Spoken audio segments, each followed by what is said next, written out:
Sur Africa 24, l'African Union Journal vous est présenté par Afreximbank.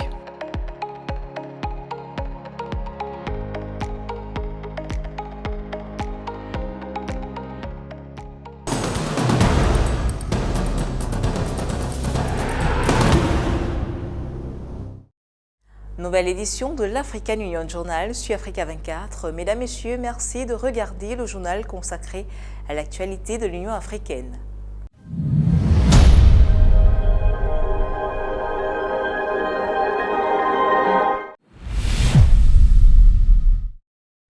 Dans le domaine de la paix, l'Afrique est en voie de définir une stratégie pour renforcer les capacités des communautés religieuses conservatrices en tant que partenaires clés dans la lutte contre le terrorisme.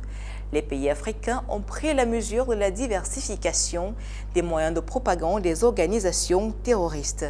Et pour endiguer le fléau terroriste désormais, les dirigeants religieux et politiques du continent s'attellent à lutter contre les discours de haine dans la société et à clarifier les principes religieux sur lesquels se fonde la pensée extrémiste.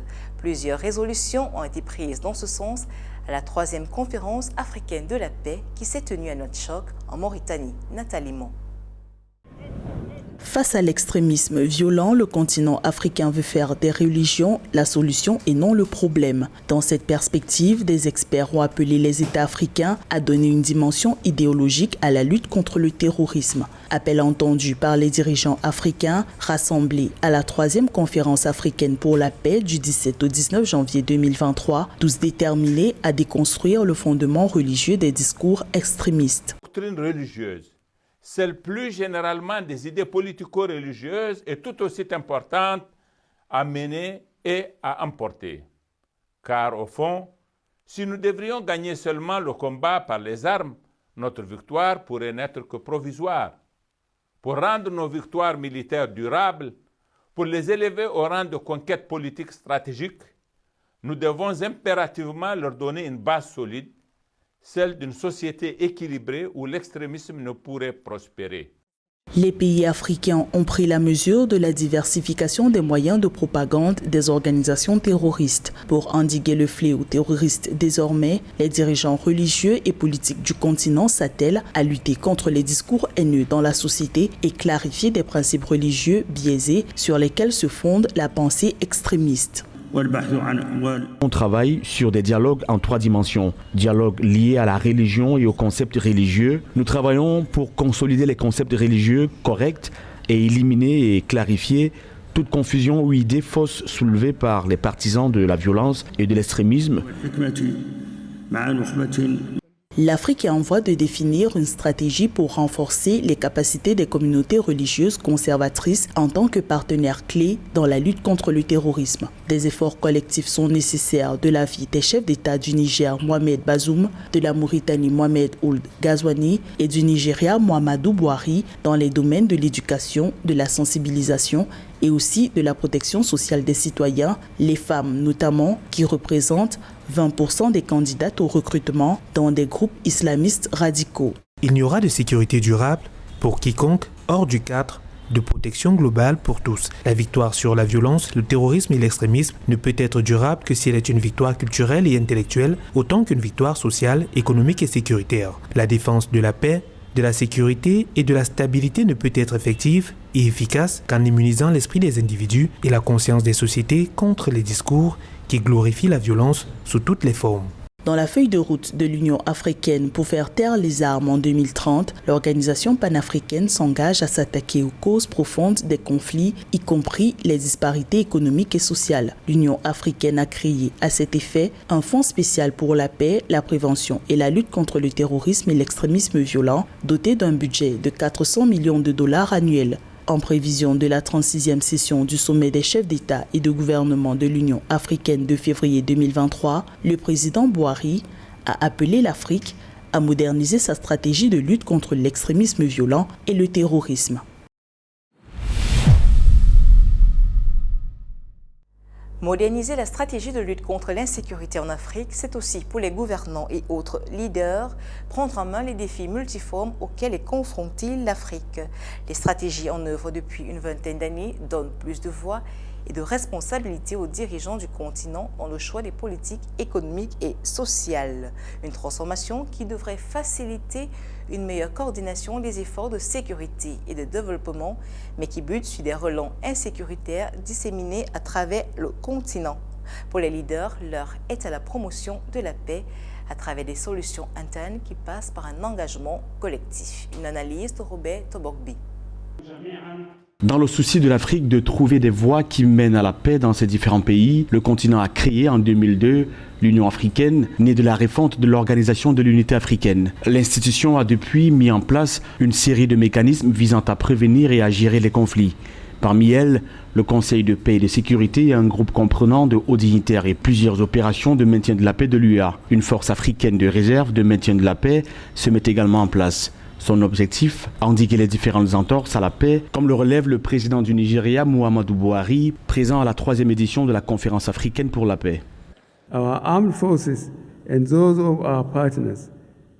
Nos forces armées et celles de nos partenaires des Nations Réunies autour de la Task Force constituée du Tchad, du Niger, du Cameroun, de la République du Bénin et du Nigeria continuent de démontrer une grande vibration pour sauvegarder notre liberté collective.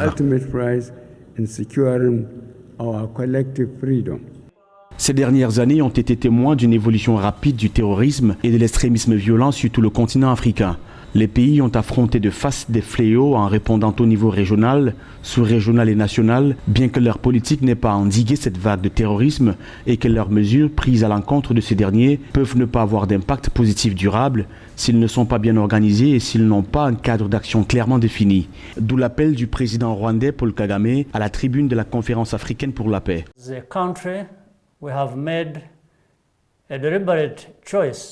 Comme pays, nous avons fait un choix délibéré pour contribuer au contre-terrorisme et la reconstruction post-conflit dans notre continent. Nous vivons dans un monde hyper globalisé et interconnecté.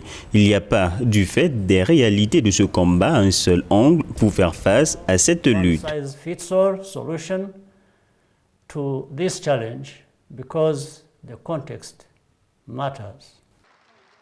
Le terrorisme prive les jeunes de leur vie et de leur perspective, de leur présent comme de leur futur. L'enjeu de la lutte contre le terrorisme est donc aussi important pour les jeunes que pour quiconque. Nous devons concevoir des moyens pratiques et novateurs pour les aider à faire connaître leurs préoccupations et à y répondre, ainsi qu'à protéger leurs pairs et leur communauté. Les mots du chef du bureau du secrétaire général adjoint à la lutte contre le terrorisme, Seville Alirzaeva, prononcés en 2012 au 5e Forum mondial sur le dialogue interculturel à Bakou, continuent d'interpeller Pamela Audrey-Derom, la vice-présidente de l'Union panafricaine de la jeunesse et ambassadrice de la paix. La paix que nous cherchons, il est important de pouvoir le conjuguer, le chercher avec les jeunes, avec les femmes, mais aussi avec les religieux. Puisque nous devons avoir un seul langage, nous devons travailler main dans la main pour que nous puissions tous retrouver ce paix tant recherché et tant voulu par tous. Mais aujourd'hui, l'apparition de groupes tels que Boko Haram au Nigeria et la prolongation des attaques des Shabab somaliens au Kenya et en Ouganda font du terrorisme une menace sécuritaire de première importance pour l'Afrique. Seul un engagement collectif semble à même d'endiguer cette spirale.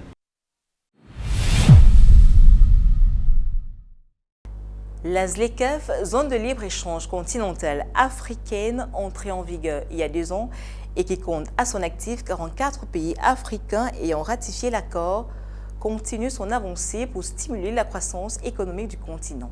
Présent au Forum économique mondial 2023 à Davos, en Suisse, le secrétaire général de la ZLECAf et d'autres dirigeants ont tablé sur de nouvelles stratégies à même de contribuer au succès de ce vaste marché commun. Séverin Douque.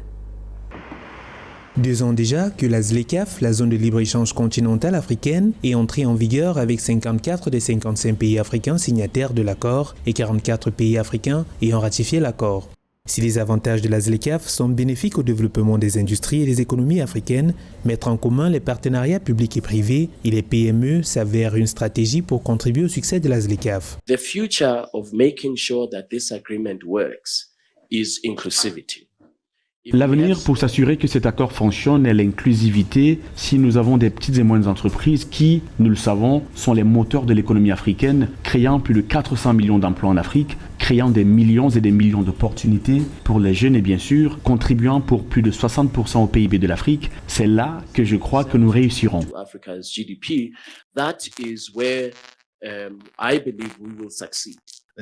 Le succès de la ZLECAf reste conditionné par des facteurs tels que la résorption des difficultés logistiques et communicationnelles. Nombreux sont les pays africains dont les voies de communication interétatiques sont poreuses, voire inexistantes. Selon le ministre du Commerce sud-soudanais, Koul Athian Maouyen, l'extrême pauvreté de son pays est en partie due au manque de routes le reliant aux autres pays frontaliers pour faciliter l'exportation de ses produits. Lors d'une présentation au Forum économique mondial 2023, Chippo Kamulenga, ministre du Commerce, des Échanges et de l'Industrie, a présenté ce qu'il considère comme des obstacles à l'essor de la ZLECAf. Notre vision et notre espoir sont de voir la zone de libre-échange continentale africaine réaliser réellement ses ambitions et répondre à ce que chaque État membre souhaite voir se réaliser. Nous devons nous occuper de certaines choses. Nous devons relever les défis logistiques auxquels l'Afrique est toujours confrontée. Ensuite, nous devons surmonter les défis de la communication si nous voulons vraiment faire de la zone de libre-échange continentale africaine un succès. D'autres facteurs comme l'industrialisation et la transformation locale de la richesse continentale vont stimuler la croissance de l'économie africaine. Pour le ministre zambien du Commerce, il est impératif de régionaliser les pôles de production de certains produits pour faciliter la commercialisation. La mise en œuvre de la ZLECAf est censée réduire les coûts commerciaux, favoriser le commerce intra-africain, stimuler l'efficacité et la compétitivité, améliorer les chaînes de valeur régionales et attirer les investissements directs étrangers. Au-delà, il devrait permettre une croissance collective. Il y a un sujet dont nous parlons en ce moment en tant que pays africain, l'industrialisation et la valorisation des matières premières. Tous les pays veulent produire du cuivre et le transformer en produit fini, mais la question est la suivante. Si nous produisons tous les mêmes produits et la même valeur ajoutée, qui vendra et à qui? La ZLECAf se veut le vecteur de développement de l'économie africaine. Depuis plus d'une décennie, l'Afrique est un continent de croissance et d'opportunités. Au cours des 5 dernières années, près de la moitié des 20 pays au monde ayant la plus forte croissance économique se trouvent en Afrique, selon la Banque mondiale.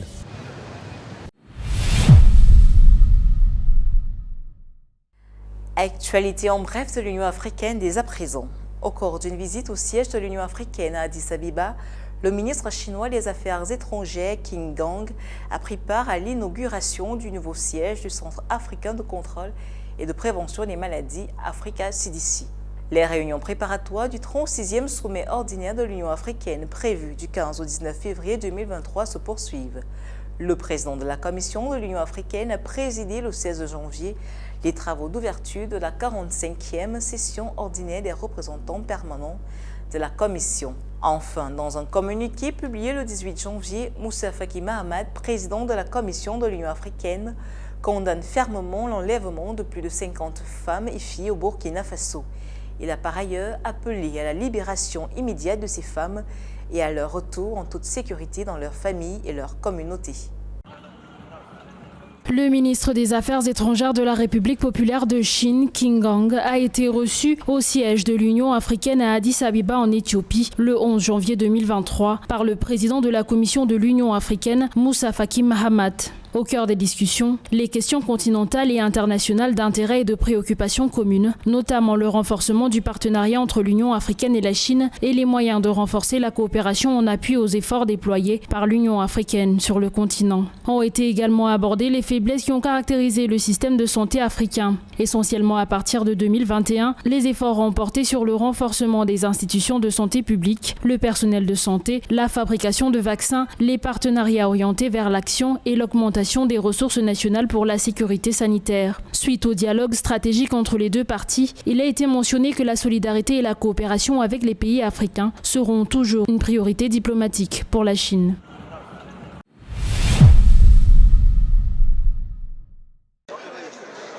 Afin de préparer la 42e session ordinaire du Conseil exécutif et la 36e session ordinaire de l'Assemblée de l'Union africaine, qui se tiendront du 15 au 19 février 2023, a été ouverte la 45e session ordinaire des représentants permanents de la Commission du 16 janvier 2023, présidée par Moussa Faki Mahamat. Le président en a profité pour souligner la nécessité d'une orientation claire sur des sujets comme les partenariats, afin de permettre à la Commission de l'Union africaine et aux États membres de parler d'une seule voix. Dans le même ordre d'idées, il a recommandé de redoubler d'efforts à la Commission de l'Union africaine pour atteindre les objectifs qu'elle s'est fixés en vue de léguer la future Commission, une organisation recentrée sur les priorités de l'Union pour le bien-être des peuples africains.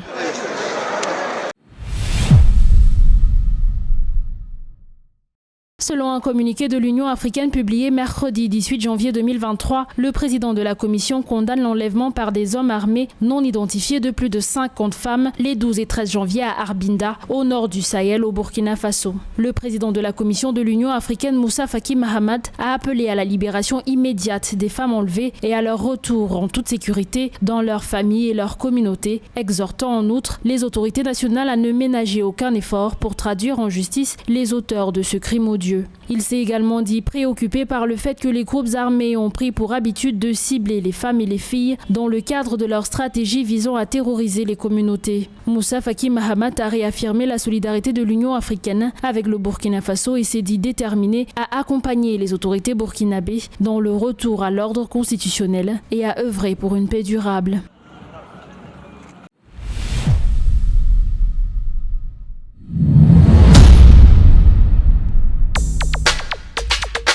La 9e session du Forum régional africain sur le développement durable se tiendra à Niamey, au Niger, du 28 février au 2 mars 2023, sous le thème « Accélérer la reprise inclusive et verte après de multiples crises et la mise en œuvre intégrée et intégrale de l'agenda 2030 pour le développement et durable de l'agenda 2063 ».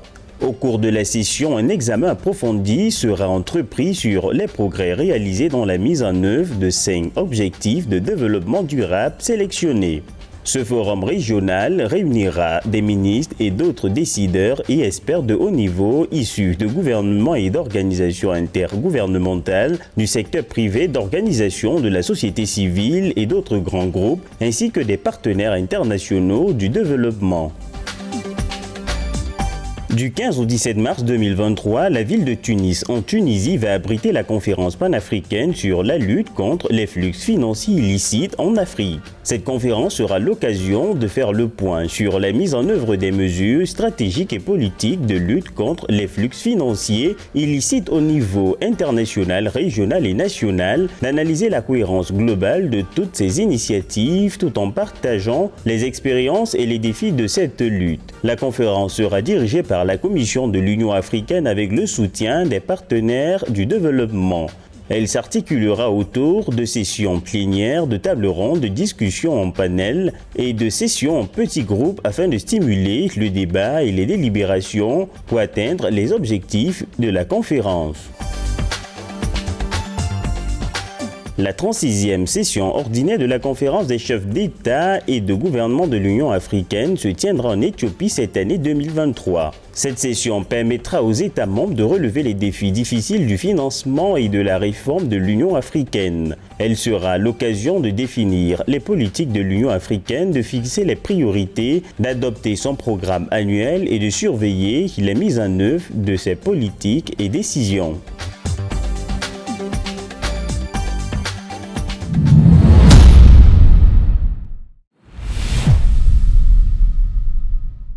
Distinction pour le président nigérian Muhammadu Buhari qui a reçu le 17 janvier 2023 en Mauritanie le prix pour le renforcement de la paix en Afrique.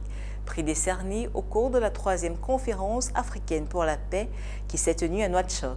Son implication dans plusieurs médiations et autres processus de paix ainsi que son engagement pour la promotion de systèmes sociopolitiques et économiques durables font du président Buhari un leader au service de la paix. D'autres précisions dans ce portrait signé Marie-Raphaël Ntolo. And growth Honorés par le prix pour le renforcement de la paix en Afrique lors de la conférence africaine pour la paix le 17 janvier 2023, le président nigérien Muhammadu Buhari voit son engagement pour la paix reconnu. Son leadership politique prend de l'envol dès août 1975 suite à sa nomination au poste de gouverneur de l'État du Nord-Est. Le président Buhari depuis lors a fait valoir sa vision pour le continent, vision qui promeut l'éducation et l'implication des jeunes, véritables facteurs de développement. Global terrorism, banditry and other transnational crimes continue. Terrorisme global, le vandalisme et autres crimes transnationaux continuent d'être des défis majeurs, pas seulement pour les Africains, mais également pour la paix globale. Ce phénomène est une menace en continu pour le développement économique durable et pour la croissance. Idéalement, les ressources doivent être utilisées pour l'éducation, soins de santé, les infrastructures et autres besoins sociaux. On education, healthcare, infrastructure and other social services.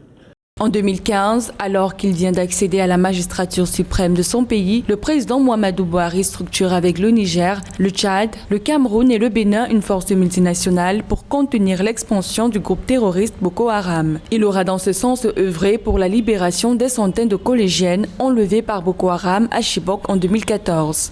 For us in Nigeria, we continue to engage bilaterally and multilaterally to comprehensively win the war.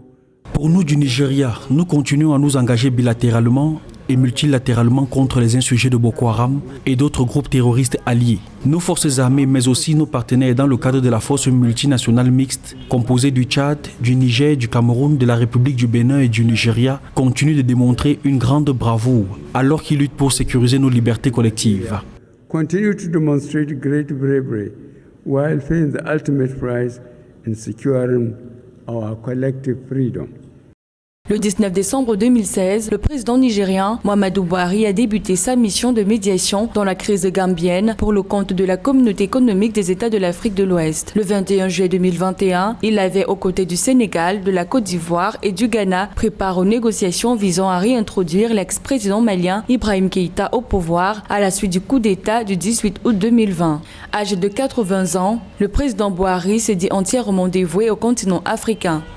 It is imperative for the African countries, through the African Union, to renew initiatives. C'est impératif pour les pays africains à travers l'Union africaine de renouveler des initiatives afin de trouver des solutions africaines aux défis de la Libye, qui malgré ses efforts reste instable en raison d'un manque de paix et de stabilité, mais aussi d'assurer le développement en Afrique centrale et en Afrique de l'Ouest et dans les régions du lac Tchad.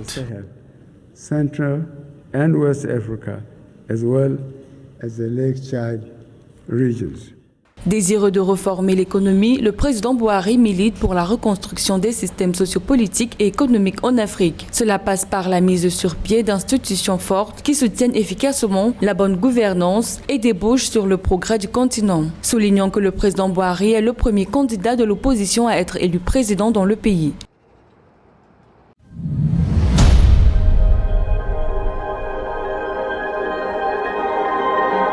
Mesdames, Messieurs, merci de nous avoir suivis. Restez sur Africa 24 pour d'autres tranches d'informations à retrouver également sur notre site africa24tv.com et sur nos réseaux sociaux.